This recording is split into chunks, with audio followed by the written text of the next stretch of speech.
Everyone, thank you so much for being here today. I'd like to begin by acknowledging the Claylay Tene First Nation on whose territory we sit today. And thank you to my colleague Ravi Parmar, Minister of Forests, for being here today, and Pino Pucci from Tolco Industries.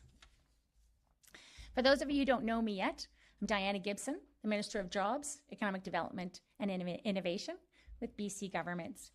And I'm here in Prince George today at the Natural Resources Forum for my first time. I'm excited to be here to talk to industry partners, community, and workers about how we can work together to leverage our natural resources to create manufacturing jobs, quality jobs here in BC. I want to take a moment to say that we see that for many people in the Natural Resources Forum and across BC, whether a business owner, a worker, an industry association, government representatives, times continue to be challenging for them and their teams. The after effects of the pandemic, extreme weather events from climate change, global uncertainty and inflation are challenging people, and of course, in the news, tariffs and challenges south of the border continue to be challenges across our country and globally. In BC, we've been building a strong foundation to ensure that we have a diverse and sustainable economy to help us be resilient in the face of these challenges. We're working together with partners across sectors to seize opportunities, drive growth, create jobs, and build an economy that works for people. That's why we're here today. It's my great pleasure to be able to announce that we have $5 million from the BC Manufacturing Jobs Fund for 12 wood product manufacturers for new projects that are going to create nearly 100 forestry-related jobs. Clean and inclusive ventures like the ones we're talking about today show that our resource sectors are making the right choices, investing in new ways of doing business, new technologies, and new products for development.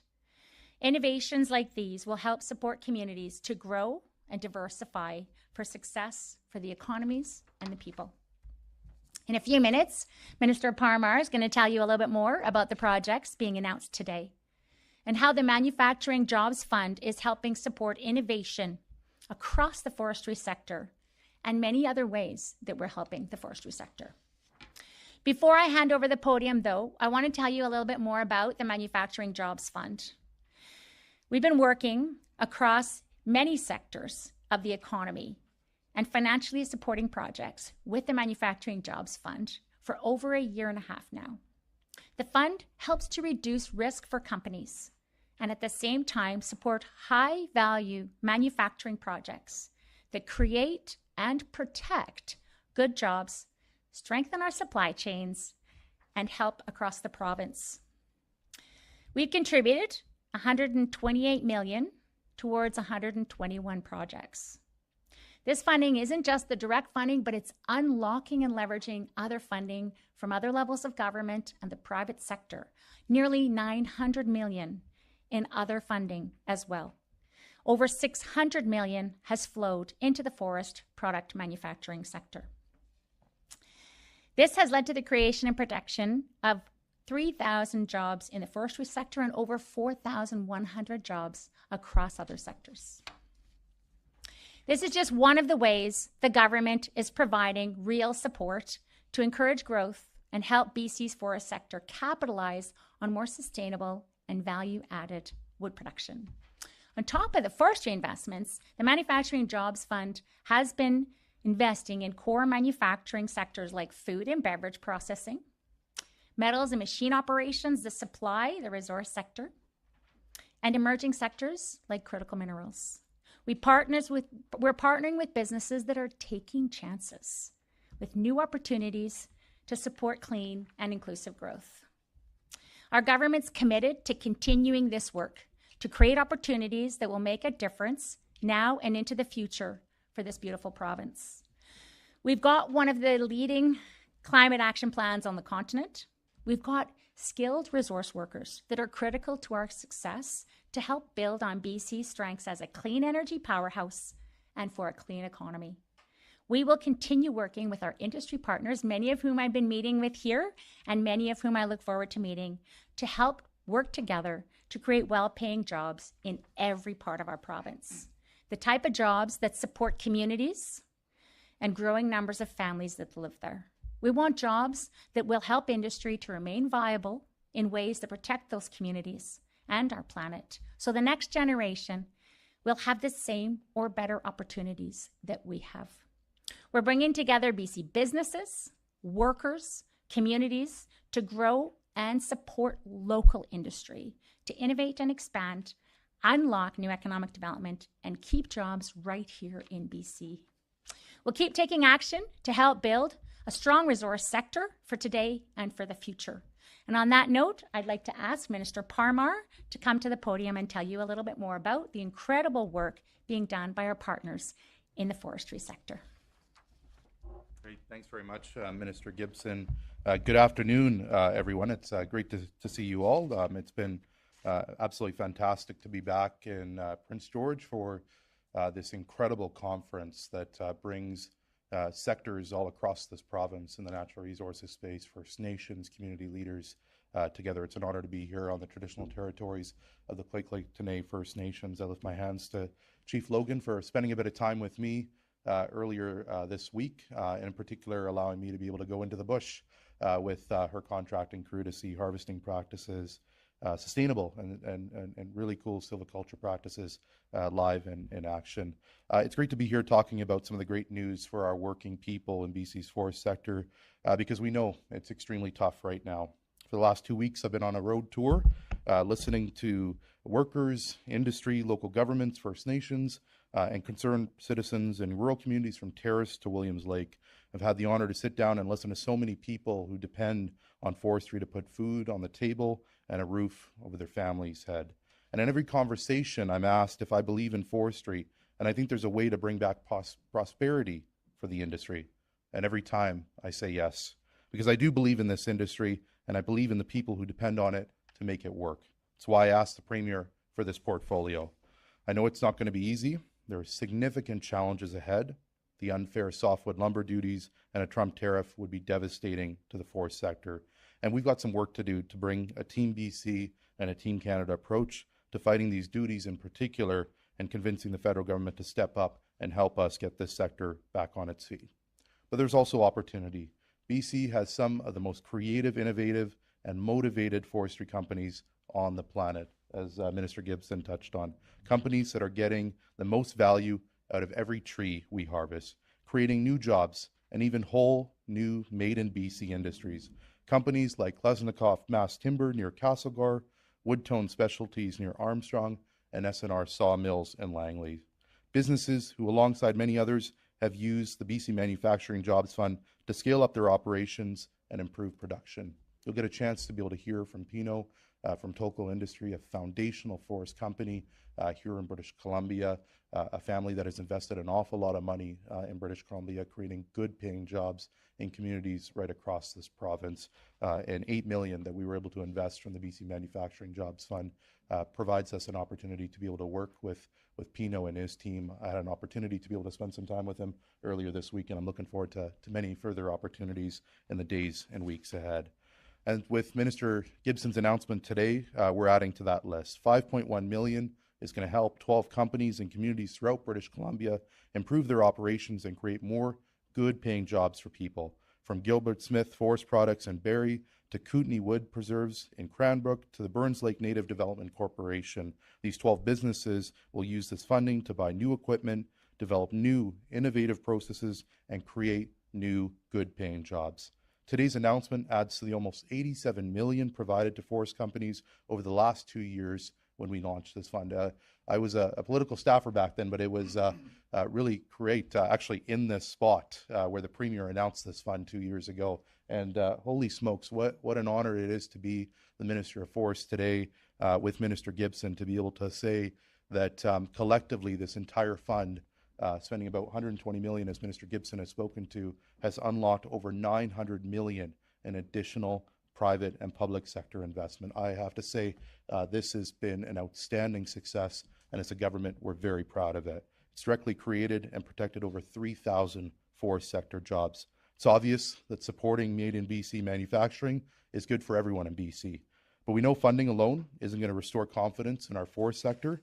A Made in BC approach is going to require government forestry infrastructure to modernize. That's why earlier today, during my keynote speech at the Natural Resources Forum, I announced a review of BC timber sales and a doubling of the amount of dedicated timber allocated to our Made in BC manufacturers. I've asked Lenny Joe from the First Nations Forestry Council, Vanderhoof Councillor Brian Frankel, and former Minister George Abbott to join my expert task force to help lay the groundwork for a forestry sector that communities, workers, and First Nations have been calling for, and one they can count on. And by doubling the amount of fiber available to Made in BC manufacturers, we open the door to more businesses, more jobs, and more prosperity in forest-dependent communities. We're committed to supporting the forest industry and the tens of thousands of jobs and workers who make it a cornerstone of BC's economy. The 12 recipients of today's grants are creating new opportunities for themselves and their communities. Together, we're going to bring transformational change to forestry in BC, and I'm excited to get to work on that. Before I conclude and turn it back over to Minister Gibson, I also just want to take an opportunity. I know that for all of us as British Columbians, our hearts are with the people of Southern California, Los Angeles. The scenes that we're seeing down south are absolutely terrifying. British Columbians and Canadians know all too well the devastating impacts of wildfires in our community. I spent some time earlier last week with the chief of the Chislada First Nations, flying over her traditional territory. Much of her territory, almost 50%, has been burned by wildfires. This week I spent some time with the Prince George Fire Center, meeting with my team, making sure that we are redoubling our efforts to be prepared for the upcoming 2025 wildfire season, but also pleased to be able to update you that the team of management crew, about a dozen hardworking men and women of the BC Wildfire Service, have been on the ground in LA and Southern California since Saturday, and later today they've been on the road, and we expect them to be arriving later today, a crew of about 22 people, BC Wildfire Service men and women that will form an attack crew that will be on the ground for a deployment for about 2 weeks to be able to support the hardworking people fighting fires in Southern California. Again, on behalf of Minister Gibson, myself, and our government, our condolences to those that have lost lives, and we're going to be there for our neighbors down south for the weeks ahead, because when we needed them, they were there for us. So I just wanted to provide that update, and thanks very much for the opportunity to be able to really speak to an exciting opportunity around BC Timber Sales Review, and of course the opportunities that we have with the BC Manufacturing Jobs Fund, a great initiative by Premier Eby, led by Premier Eby, that has resulted in thousands of jobs being created and protected. So Minister Gibson, I'll turn it back over to you.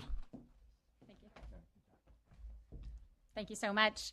That's really a testament to the interconnectedness of our communities and economies of the United States, the support with the firefighters, and really a testament to how we can work well as allies instead of at odds. I want to take a moment now to introduce Pino Pucci, who is going to speak to Tolko Industries and the value added. I just want to say that it's with folks like Tolko Industries that we do this work. We do it in partnership. The Manufacturing Jobs Funds hinges on people who are really taking those chances, doing the innovation, and making the difference on the ground. They're our key partners, and I really appreciate him being here today to speak to that. Thank you. Thank you very much. Thank you. Thank you. So first of all, I want to make a few points. I'd like to for sure express our gratitude to Minister Gibson and Minister Parmar for their unwavering support. So thank you very much. Second of all, I'd like to emphasize the importance of this fund in supporting BC value-added manufacturing. It's critical, and we're really thankful to be a part of it. And then finally, I'd like to highlight our ongoing commitment to working together in supporting a robust BC forest sector that provides good family-paying jobs, fosters Indigenous partnerships, and supports BC communities. For those that may not be aware, Tolko's history began and still remains rooted in BC. We are committed to BC. For almost 70 years, our commitment to BC and our people have been built on a foundation of family values and trust. Today's announcement helps us further invest to support our employees, our customers, our communities, and our forests. And as the ministers both noted, when you speak about our forests, they're some of the best technical fiber strength properties in the world, and we get to bring these properties to our customers around the world. So we're really proud to be a part of that. These investments are also accelerating our growth as a producer, a marketer, and a distributor of specialty, value-added, and engineered wood products across BC. So really proud to bring these products across the globe. So we appreciate the BC government's support. Thank you very much, and I'll pass it on to you. Thank you so much. Okay, thank you. Thank you so much. It really is about the people on the ground in businesses across BC that are innovating, and those small enterprises that are starting to look at how can we make a difference. I toured the Mass Timber Innovation Center yesterday, and it was just so great to see the kind of creative energy being brought to our forestry sector today, and that's a testament to our partnerships and to this government's commitment. I'll open it now to questions. A reminder to media on the line, please press *1 to enter the queue. You'll be limited to one question and one follow-up. For any media in the room that wish to ask a question, please raise your hand. You're welcome. We're going to start in the room with Darren Bain, Vista Radio. Thank you for taking my question. It's for Minister Parmar. The BC Timber Sales Review that was announced this morning, can you go into more detail about what that's going to look like? Are you going to look at anything specific? Just go into more detail on that. Yeah, you bet. Happy to. I'm really excited to be able to launch that review. It's a huge opportunity for us to be able to use BCTS, BC Timber Sales, an organization that's been around for a long time, and look to the future. If there's something I've learned over the course of the last number of months since I took on the role of BC's Minister of Forests, is that we can't think in 4-year cycles.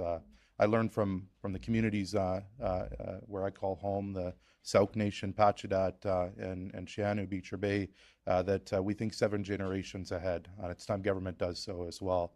And through BC Timber Sales, the ability to be able to bring Brian Frankel, who understands the North and this region, Lenny Joe, who understands the ability to bring nations as part of this conversation and our commitments to the Declaration of the Rights of Indigenous Peoples.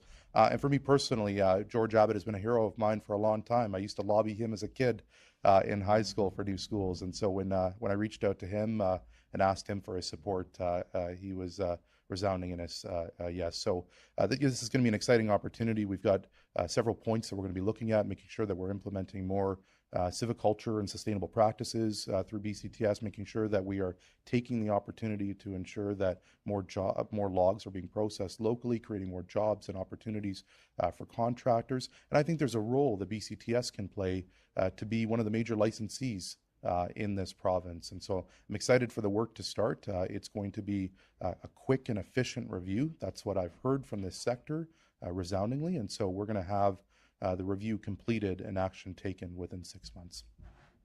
And you did mention as well going to all these forestry communities that have been impacted by mill curtailments, mill closures. What's some of the feedback you've heard from people in those communities, and how do you plan to use that to reinvigorate the forestry sector in the North? Yeah, you bet. Last week I had an opportunity to do something that a Minister of Forests hasn't done in a long time, and that's head over to Vanderhoof and go into a public venue, a school theater with 300 people all across Vanderhoof, and for them to be able to grill me on forestry issues. I so enjoyed the conversation. I addressed a lot of misinformation that was out there, and also took the opportunity to be able to let that community know that I'm not going to just come in once and say, see you later. I'm going to see that community over and over again. It's in the last 2 months, I've visited Vanderhoof twice in particular. That community has gone through a lot these past number of weeks and months. And so it's my commitment and the commitment of my ministry to ensure that we're supporting people on the ground. It's why we've asked a leader in that community like Brian Frankel to be a part of that. But it's no different in Fraser Lake or Houston. I've enjoyed the conversations, and I've made a commitment to those mayors that I'm going to keep coming back, and they're going to get sick and tired of seeing me in their communities. And just to add, That is the question that really led to the Manufacturing Jobs Fund being heavily focused on the forestry sector.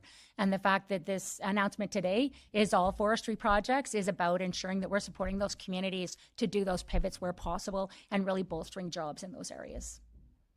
Next question comes from Shannon Waters, the Narwhal. Hi, I think this one is for the Jobs Minister. It's about something that's the Forest Minister. It's about something a little closer to home for you. I wanted to ask about the Fairy Creek logging deferral. It's set to expire on February 1st.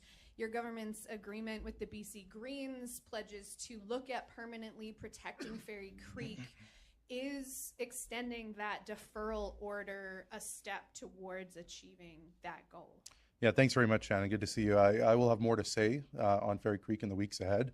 What's going to be really important for me is at the First Nations Leadership Gathering next week, sitting down with the Pacheedaht Nation, Chief Arliss Daniels and her team. As you know well, I represented Pacheedaht for the last year as the MLA before the boundaries changed, and also spent a lot of time with that nation when I was the chair of the Sioux School District. I love that nation. They hold a very special place in my heart, and so I'm looking forward to sitting down with them and talking about the future of forestry. And our commitment as a government to them is working nation to nation on those challenges and opportunities. So I'm looking forward to seeing Chief Daniels and her team next week and having further conversations about that. And a second question, this could be for either or both of you. There's been a lot of talk at the Natural Resources Forum so far about the fiber issue in BC, and nobody seems to have a comprehensive solution for that, certainly not an easy solution for that, certainly not a short-term solution for that. This kind of announcement seems important in the face of the challenges that the industry faces, but at what point is consideration given to what is talked about for other industries such as oil and gas, which is like a transition of people into potentially different industries, the new green economy. That's often a conversation that we hear about other resource sector jobs, but it doesn't seem to come up very often in forestry. And I'm wondering if that's something you're looking at in your upcoming mandate. Do you want to start? I can start, Yeah. and then you can take. Minister Parmar can speak to some of the specific forestry sector programs, but this is just one of many programs that we have supporting forestry sector workers in either with transitions or with pivots and helping those sectors. Diversification of our economy is a critical part of the Manufacturing Jobs Fund, which is why we don't just fund forestry, we're funding other industries as well. And that's where some of those opportunities are for these communities to move into other areas and have those people continue to be employed in quality jobs that support our communities. And Minister Parmar can speak a little bit more to some of the more direct supports. Yeah, you bet. Thanks, Minister Gibson. Thanks for the question, Shannon. A couple things I would say is what I've heard loud and clear, and I touched on it earlier, is what the sector is looking for is certainty and predictability. The industry is looking for that, but also communities as well. They don't want to see this up and down challenge of job creation and then job loss. And so that is going to be a key work of my ministry. And I think one of the ways that we're going to address that is through forest landscape planning tables. This is something that Premier Horgan launched and Premier Eby has supported in the last couple of years with significant dollars. We've got pilots, and I think we're going to have about a dozen tables. We have about a dozen tables up and running, and I'm very keen to start some more. As a Minister of Forests, it was really important for me, as someone who's a big champion of FLPs, Forest Landscape Planning Tables, to actually be on the ground at those tables. I spent collectively about 6 hours at two tables. First in Burns Lake at the Lakes Resiliency Table, one of the pilots, as well as another time spent in Quesnel this past weekend with several nations talking about the future of forestry for their community. And what's great about this opportunity is it brings community together. It brings nations, industry, environmental organizations, community leaders all into the same room, the entire sector, to be able to have these tough conversations and create that certainty and predictability. I am so excited about the work that's happening at FLP tables. Because of that work, there are countless examples where cutting permits have been held off for a number of years, are actually proceeding, and fiber is flowing. There's a lot of work that we need to do in communities all across BC. Minister Gibson is going to be leading this work as part of government's efforts to help diversify communities. I know that there are a lot of mayors that are going to be looking forward to talking to her about that. Mayor Story and Fraser Lake talked about the opportunity in tourism as an example, but what a lot of these communities want is certainty and predictability, and that's what we're going to do through FLPs and the other work that is going to happen over the time that I'm minister of this portfolio. Thank you.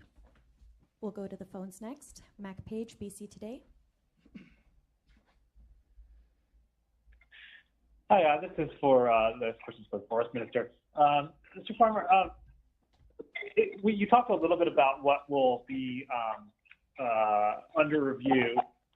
Specifically, is there any chance that this review will change the percentage of allowable annual cut that is sold through BC timber sales? I think I got the gist of that question, but you may have cut out a bit. Do you mind asking that question again? Sure. Will the percentage of allowable annual cut that is sold through BC timber sales, will that be under review? Could that number change, that 20% number? That's specifically dedicated towards value added, I presume is the question? No, overall. I see overall. Yeah, no, for sure. Like I said, I think there is an opportunity through this work to grow BC timber sales and for it to continue to be a major licensee holder in the province. And I think there's an opportunity, and certainly one of the things that the review is going to be looking at is what role can BCTS play into the future, and also an opportunity to be able to work better with communities. And so there, I think, will be an opportunity to look at growing BC timber sales. I don't want to predispose my colleagues that make up the task force and the work that's going to be happening with the sector on that. But I think, as you'll see in the terms of reference for the review, a lot of things are on the table, and really the clear message that I've asked of the expert task force, and I've asked of the sector as well, now is the time to be bold. And I'd like to think that not only launching this review, but also on day one of this review, saying that we're going to double Category 4 for value added from 10 to 20%, making sure that there's over 1 million cubic meters dedicated towards value-added manufacturers. I'd like to think that's being bold. You have a follow-up? Yes. In the NDP's agreement with the Green Party, there was a talk of a review, an overall review of forestry policy. Will there be more of a review, or is this sort of that review that was spoken of in that agreement? And if there is more review, what will be under review? Question. We've still got some work to do in House and government. First of all, very pleased to be heading back to the legislature next month. There's going to be a lot of good work happening in that place on a whole host of issues. The Premier certainly touched on that in the legislation that he'll be asking Minister Dixon and team to be able to introduce in the weeks ahead around the energy regulator. But as it relates to forestry and the review, I'm looking forward to sitting down with the two new Green MLAs and talking about forestry. I think now is a time more than ever to be able to bring this entire sector together. I know that there's many that have expressed concerns around a review.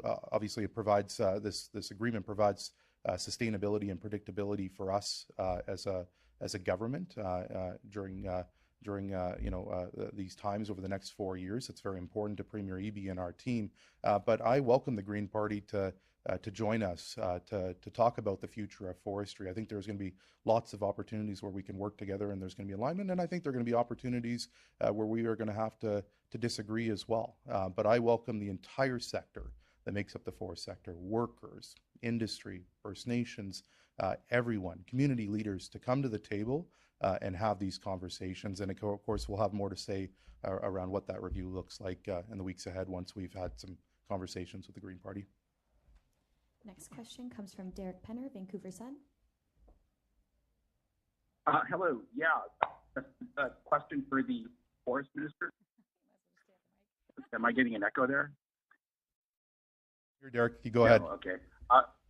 Yeah, question for the Forest Minister.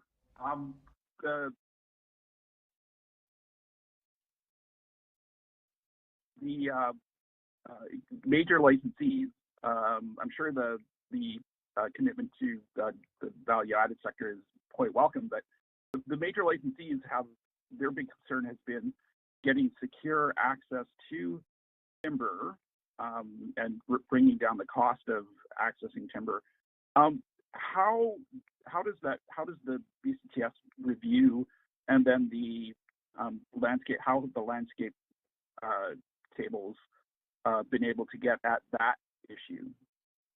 Yeah, thanks very much for the question, Derek. A couple things I would say. Look, I think as you'll see in the terms of reference for the BCTS review, there's a number of key points that we're looking at. It's a big priority for me. The Premier has tasked me to grow the value-added sector, to create more opportunities. That's why Minister Gibson and I are working very closely together on the BC Manufacturing Jobs Fund, because that goes hand in hand, and the ability to be able to double that is a key commitment to that sector, that we want to work with them and we want to create more job opportunities here in British Columbia. It's something that Premier Horgan used to say all the time when he was at this event, is we need to take advantage of making sure that we're getting the most out of the logs that we have here in BC. But again, I would say to the earlier question that Shannon had raised around fiber, there's a lot of work that my ministry has to do on making sure that we have fiber supply going to mills. And one of the ways that we're going to be able to address that is through forest landscape planning tables. I'm a big believer in these tables. I'm a big believer in bringing the sector together to have these tough conversations, and conversations about opportunities as well. There's so many nations that are leading the way. On Monday last week, I was in Terrace with Kitsim-Kalim First Nations. Mosquito sawmills shut down, and the nation stepped up and bought the assets. And it was my honor and privilege, one of the first decisions I've made as a minister, to be able to transfer the tenure to that nation so they can reopen that mill and create jobs and opportunities for their community and for the nation. We're seeing more involvement from Indigenous communities in forestry. I think of the opportunities with Deadwood Innovations in Fort St. James, a huge opportunity, something Minister Gibson and I have spent some time talking about these past few weeks, and finding ways to be able to ensure that there's not only adequate fiber supply, but support through the BC Manufacturing Jobs Fund. And so making sure the BCTS is ready to be able to compete with what the challenges are ahead is going to be a big priority as part of this review, and I'm excited for us to get to work on that. Derek, do you have a follow-up, please? Yeah, I guess there is a lot of activity going on. In the meantime, how concerned are you about the potential for further mill closures on the primary side? We saw a number of closures last year. There have been successive years of closures, but how concerned are you about losing more before you win? Yeah, look, I'm significantly concerned. Every forest minister who takes on this responsibility is concerned, as is the Minister of Jobs. We want to ensure that there's opportunities in these communities. That's why I was in Vanderhoof meeting with the mayor and council and participating in a public town hall. They lost a lot of jobs last year, and it's my commitment to them to work together to create opportunities into the future. And so we know that 2025 is going to be a tough year for the forest sector. Much of that has to do with softwood lumber duties going up and whatever this Trump tariff looks like. But this is an opportunity for the sector to come together and for us to be bold. And I'm looking forward to doing that work. But my three priorities as I take on this role and have taken on this role is restoring confidence in the forest sector, standing up for workers and families, and protecting communities, and making sure we're honoring our commitments to biodiversity and to reconciliation through the Declaration of the Rights of Indigenous Peoples. Our final question comes from Marcy Nicholson, Canadian Press. Hi, yes, this is for Minister Gibson.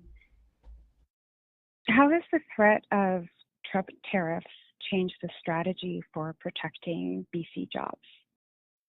Thanks. That's a great question.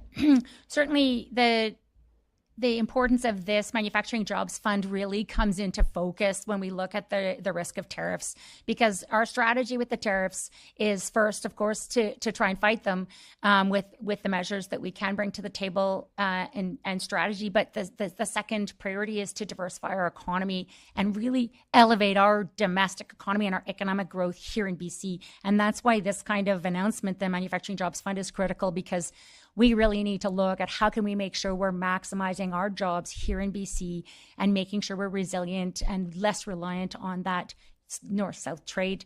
And so this part of the strategy really is why I'm here at the Resource Forum, is to talk with industry about every opportunity we have to unlock economic development, and whether that's through the announcement yesterday around expediting the transmission lines, or if it's announcements around the Manufacturing Jobs Fund, or if it's reducing red tape, any opportunities we have to work with our partners across BC to unlock economic development, we will be exploring. And I'm excited to focus really heavily on value added in our resource sector and unlocking other sectors. We've got the fastest growing life science sector in Canada. There's lots of opportunity in BC.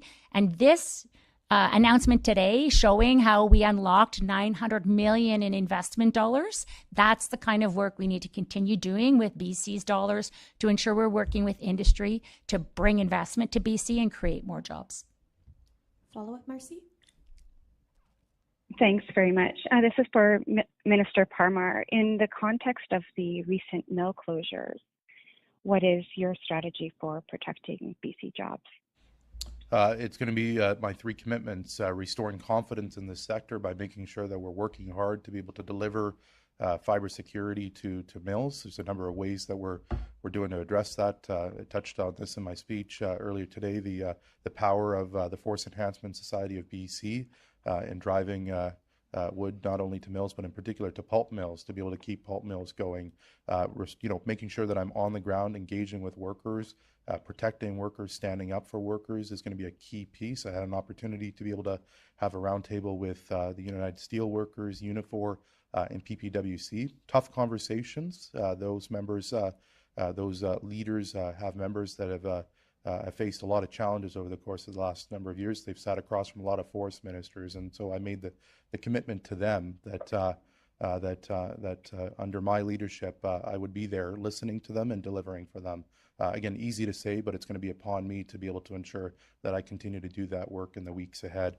And of course, honoring the commitments that we've made to biodiversity and to reconciliation and the Declaration of the Rights of Indigenous Peoples. When we look at the challenges ahead with the Trump tariff, with softwood lumber duties, again, let's not forget duties are going up for sure. We know that. That in itself is going to be challenging. We are going to need partners to step up. I'm going to be bringing forward a process for Team BC to come together, the sector to come together to not only fight the Americans on softwood lumber duties, but also ask the federal government to step up as well. We have not seen enough investments from the federal government to be able to support our forest sector. There's a number of opportunities where they could have come in to be able to support efforts on the Manufacturing Jobs Fund. There has been. I understand that there's others that we're exploring as well, in particular a project like Deadwood Innovations. But I'm hopeful that there will be tons of opportunities for us to be able to work with the federal government to ensure that there are programs in place for them to be able to support our forest sector as well, because forestry has been going through a really tough time these last number of years, and we need more dollars from the federal government. And that looks like that's all the questions today. Thank you so much, everyone. That concludes today's announcement. Thank you, everyone, and thank you both. Thank you. Thank you very much. I appreciate it. Yeah, you bet. My pleasure. Thank you very much. Do you want to come and join in a photo? Sure.